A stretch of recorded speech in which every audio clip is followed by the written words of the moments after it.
If anybody was wondering, Tyson made $20 million between the fight against him and Jake Paul. But hold on a second. But in his prime, in 1997, Mike Tyson made $30 million in 4 fights. So that's basically $7.5 million a fight that he finished in like 35 seconds. He got into the ring with Jake Paul for 8 rounds for 20. Mike Tyson is reportedly furious after learning Jake Paul, a YouTuber turned boxer, earned a staggering $40 million in a fight, double what Tyson himself made during his prime. How does someone like Jake Paul, with a background in social media, manage to out-earn a heavyweight legend who once dominated the ring with unmatched power and an iron will? This surprising disparity highlights the shift in boxing's financial landscape, where celebrity status and social media influence now seem to hold more weight than decades of athletic dominance. Jake Paul apparently is getting $40 million. Mike Tyson only getting $20 million. I'm shocked at that. The most famous boxer alive is getting a smaller piece of the pie. I mean, they're the reported figures, but I hope that's not true. Tyson deserves an equal half of this pie, in my opinion. He's the reason they're selling out this stadium, right? He's the reason why a lot of people are going to buy this. Because Jake Paul's last fight against fucking Mike Perry didn't do shit. No disrespect to Jake or whatever, because he's bringing his own fucking substance to this, but Tyson is the story here. The story being, has Mike Tyson got enough left in the tank to bang Jake Paul out? Because we already know if Mike Tyson was young Mike Tyson, this wouldn't even be a fight worth making. Jake Paul wouldn't even be good enough to get in spar with. The situation has left fans bewildered, but Jake Paul's $40 million paycheck isn't just about stealing the spotlight. It's a reflection of a seismic shift in boxing. Unlike Mike Tyson, who climbed the ranks through years of grit and hard work in traditional gyms, Jake Paul took an unconventional route. He leveraged his internet fame, social media influence, and marketing prowess to create a spectacle that draws massive pay-per-view numbers. Meanwhile, Tyson, whose name is synonymous with boxing greatness, earned $20 million, a huge sum, but half of what Paul made. This disparity highlights how the sport has evolved, where influence, timing, and branding can outweigh even the legacy of a heavyweight champion. Somebody's taking advantage of my brother Mike. Iron Mike? You gotta renegotiate. These numbers don't even make sense. You were making more in doing less. Why'd you do it? How much money do you owe? And why do you owe them that much money that you had to do that? There you have it. Mike Tyson's legacy is unmatched. A man who became the youngest heavyweight champion at just 20, delivering brutal, lightning-fast knockouts that left fans in awe. Tyson wasn't just a fighter, he was a force of nature, turning every bout into a spectacle. Even decades later, his name commands global attention. When Tyson vs. Jake Paul was announced, it wasn't Paul's involvement that caused a frenzy, it was Tyson's. Fans who hadn't watched boxing in years suddenly tuned in, drawn by the allure of seeing a legend return to the ring. Tyson himself noted the stark contrast in interest compared to Jake's previous fight against Mike Perry, which didn't generate nearly the same buzz. While Perry is respected in MMA, he lacks the legacy Tyson brings. It was Tyson's iconic status that elevated this match into an unmissable event, captivating even the most casual fans.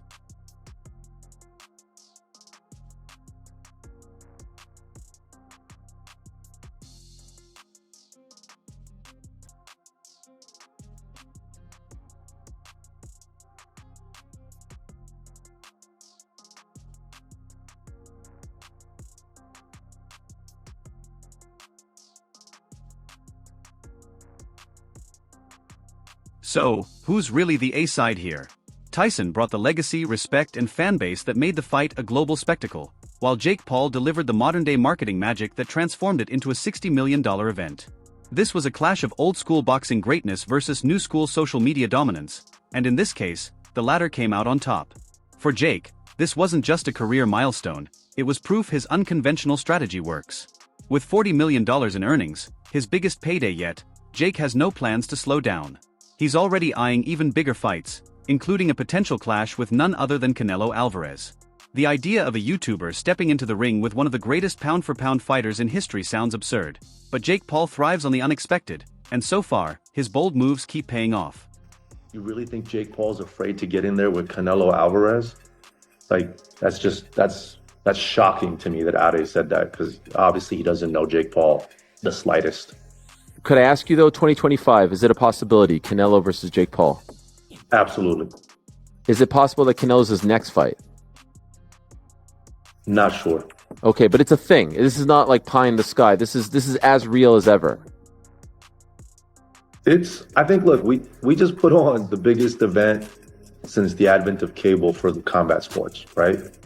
And so no matter what fighter you are, you have to look at that and say, that's a pretty special moment. That's a pretty special platform.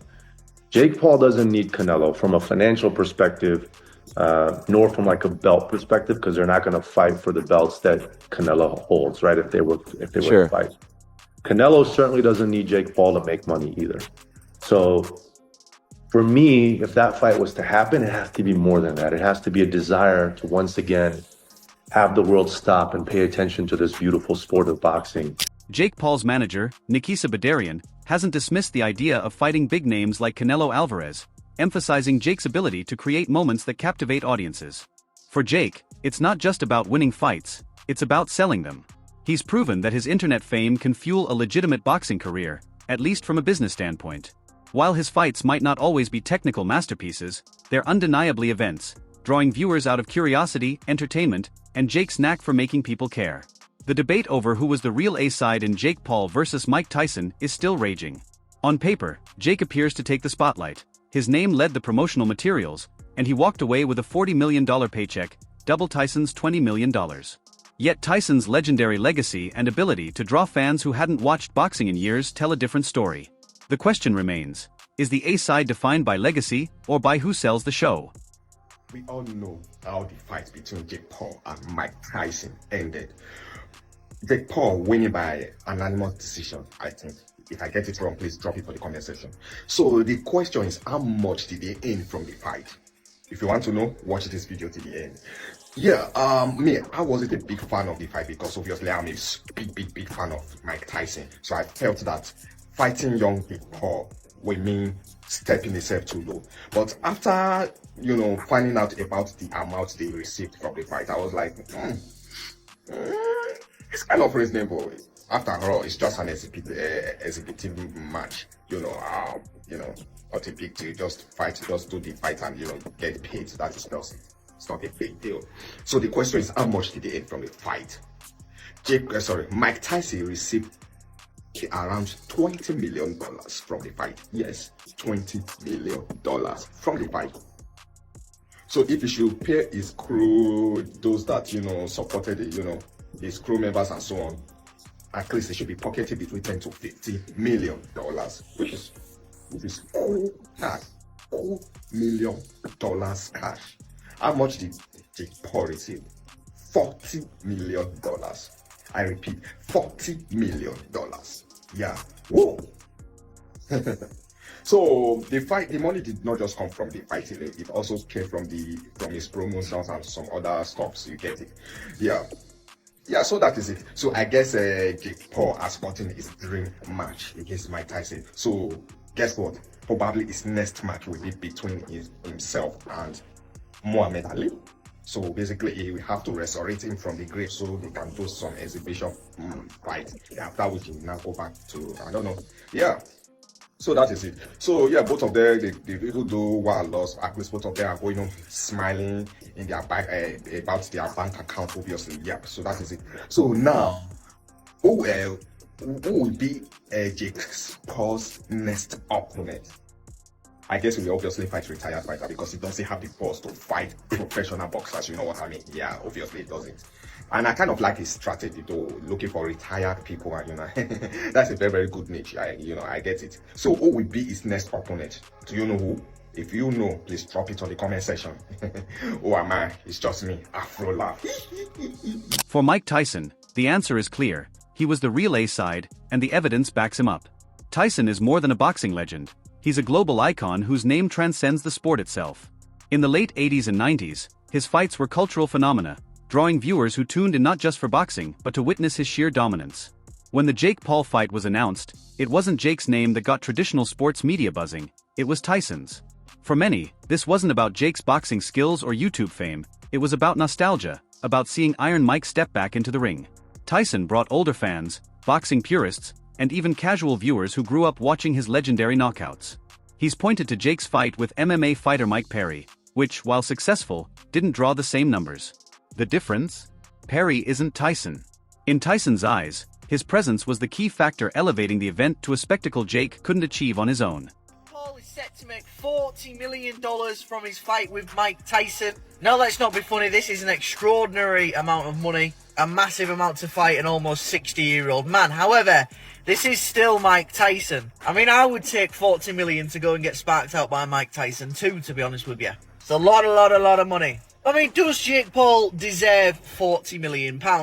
He's getting in there with a legend, yes, he's getting in there with one of the most, if not the most well-known boxer of all time. He's getting in there with a guy who is an absolute animal.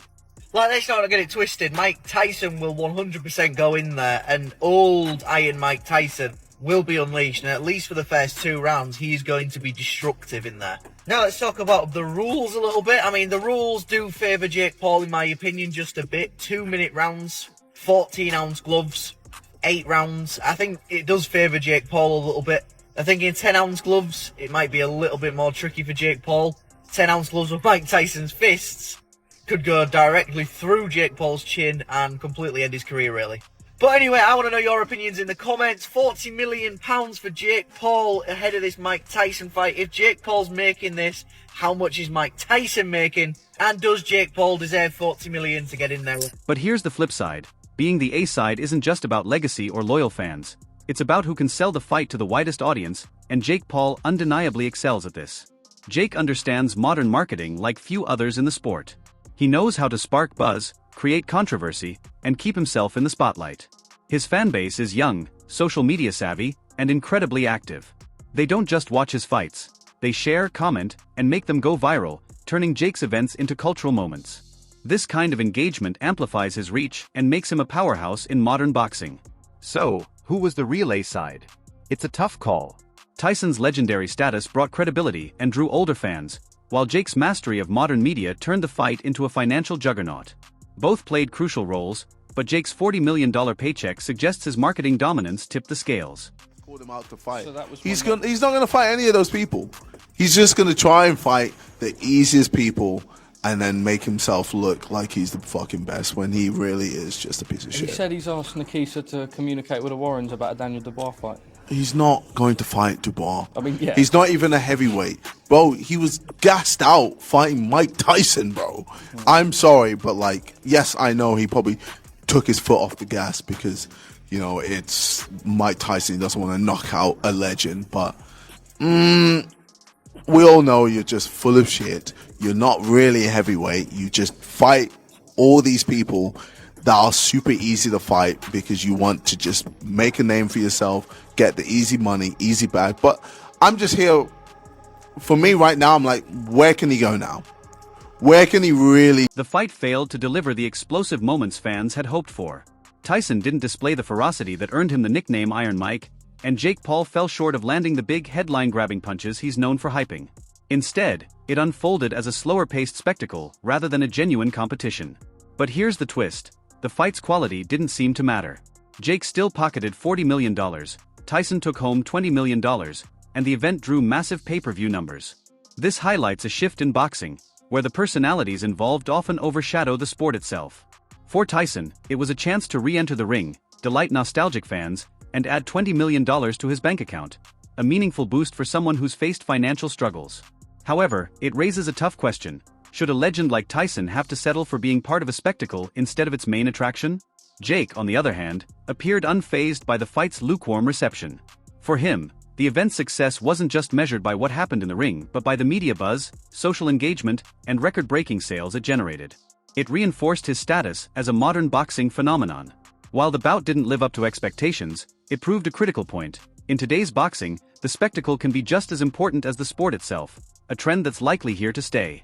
Well-being of how he's going to be received from the general public and more specifically the boxing public over the cheers and everybody saying it was a great event. He had to choose one and he chose right because it wouldn't have been good. And I personally, if something happened to Mike Tyson in that ring, it was going to be real hard for me to hold my composure when I got that mic to close out that event.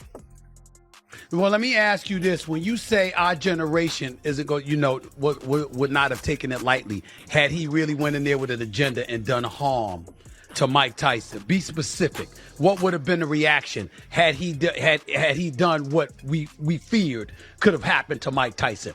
Explain to the audience what that would have been like for Jake Paul. Well, Jake was already dealing with backlash just for the fact that he took the fight with Mike Tyson at 58 years old. You got to realize lifers like myself, individuals who've been in the game since they've been, babies. We grew up in this. This is what we do. This is what we're always going to do. We're always going to be in a fight game in some way, fashion, or form. He would have got a lot of backlash. Way more than what he's getting right now. People don't like the age gap, and they say, man, that's weak. Come on, bro. You fight Mike at 58 years old? Lifers in the sport, like Mike Tyson, see boxing as more than just a profession. It's a lifelong commitment. Tyson's involvement in this event reflects that ethos, but pairing him with Jake Paul, a polarizing figure, sparked criticism. Many fans and traditionalists disapproved of the age gap, viewing the matchup as a weak move, with Tyson being 58 years old. Yet together, they created an event greater than the sum of its parts. This highlights a key takeaway for modern promoters. Success isn't just about the fight, it's about the story. Who are the fighters? Why should people care? What makes this bout different? Answering these questions sells tickets, regardless of who's in the ring. However, this shift has alienated traditional fans who revere legends like Tyson, Ali, and Leonard, fighters who earned their fame through grit and unforgettable performances. Watching someone like Jake Paul, who skipped the traditional path, out-earn icons, is frustrating. Established fighters are also speaking out, questioning how a YouTuber can make in one fight what they've struggled to earn in a lifetime. This divide between traditionalists valuing skill and legacy and entertainers prioritizing marketability and buzz is reshaping boxing. While the fight is over, the debate about what it means for the sport continues, leaving fans and experts divided on whether this trend signals progress or decline. Allegedly, the fight was scripted, and there's this leaked script for the fight, basically breaking down every single round and what actually happened. I don't know the validity of this or not, if this is true, but I think if it is, what makes me the most angry is I had a flashback moment to, if you watch the documentary leading up to the fight, the one about Jake Paul and Mike Tyson, when they take Tyson back to his neighborhood, he's walking around and he's interacting with everyone, and how many people were coming up to him and like taking pictures and stuff, and they're like, I got my money on you, Mike. I'm betting all my money on you. I'm gonna make money off you, Mike. And Mike doesn't not say nothing. He's like, yeah, do that. Bet your money. Bet your money.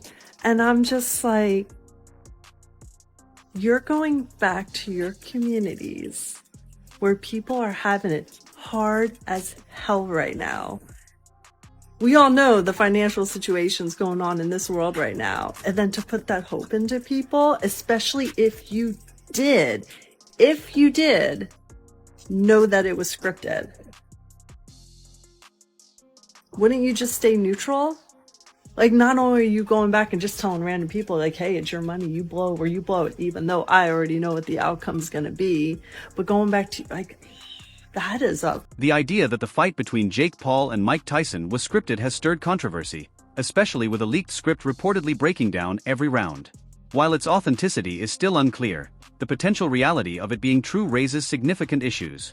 What's most frustrating for many is the way Tyson, who returned to his roots and engaged with fans in his community, might have misled them about the outcome. In a documentary leading up to the fight, Tyson was seen encouraging people to bet on him, despite knowing, or possibly knowing, the fight's result. For fans in his community, many of whom were struggling financially, that act of giving false hope felt like an exploitation of their trust. For traditional boxing fans, the fight was a letdown.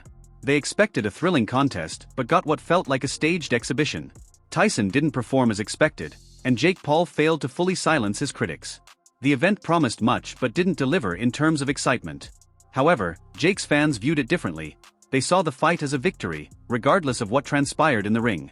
For them, the spectacle, drama, and Jake's ability to prove his doubters wrong were just as important, if not more so, than the fight itself. This divide in perception highlights the growing rift in boxing. Traditional fans consider the fight a sideshow, distracting from the real sport. On the other hand, Jake's fans see it as a glimpse into the future of boxing, a blend of combat and entertainment, more akin to a reality show than a traditional sporting event. Within the boxing community, opinions remain split. Some see Jake Paul as a disruptor who brings fresh attention to the sport, while others view him as a symbol of what's wrong with modern boxing, where personality, drama, and spectacle seem to be overshadowing skill and legacy. Is there any scenario where there could be a Francis Ngannou heavyweight boxing match. No. Come on, don't be silly, Steve. You get people are bringing it up though. He did fight in heavyweight. No. Maybe we put the two Paul brother in the arena and in the cage, lock the cage, and then maybe there's something to do there. Come on, respect me. Boxing stands at a crossroads, influenced by the rise of social media stars like Jake Paul, who are bringing fresh fans, money, and attention to the sport. On one side, there are the traditionalists who prioritize skill, technique, and legacy, striving to keep the integrity of boxing intact. On the other side, figures like Jake Paul are reshaping the sport, proving that marketability and spectacle are just as important as raw talent. For Jake, the future is clear. He's already talking about his next big fight, targeting names like Canelo Alvarez, and he's not shy about aiming high. His strategy of selling fights and building his brand shows no signs of slowing down. As long as he can keep generating buzz and drawing in audiences, his success in boxing seems assured. For Tyson, however, the future is more uncertain. This fight may have been one of his last, and while it added a hefty sum to his bank account, it also raised tough questions about his legacy. Will he be remembered as a legend who helped elevate boxing, or as a former champion who became part of the spectacle? Only time will tell how his story will be remembered in the evolving world of modern boxing. If you enjoyed this, leave a like and subscribe. More videos are on screen now.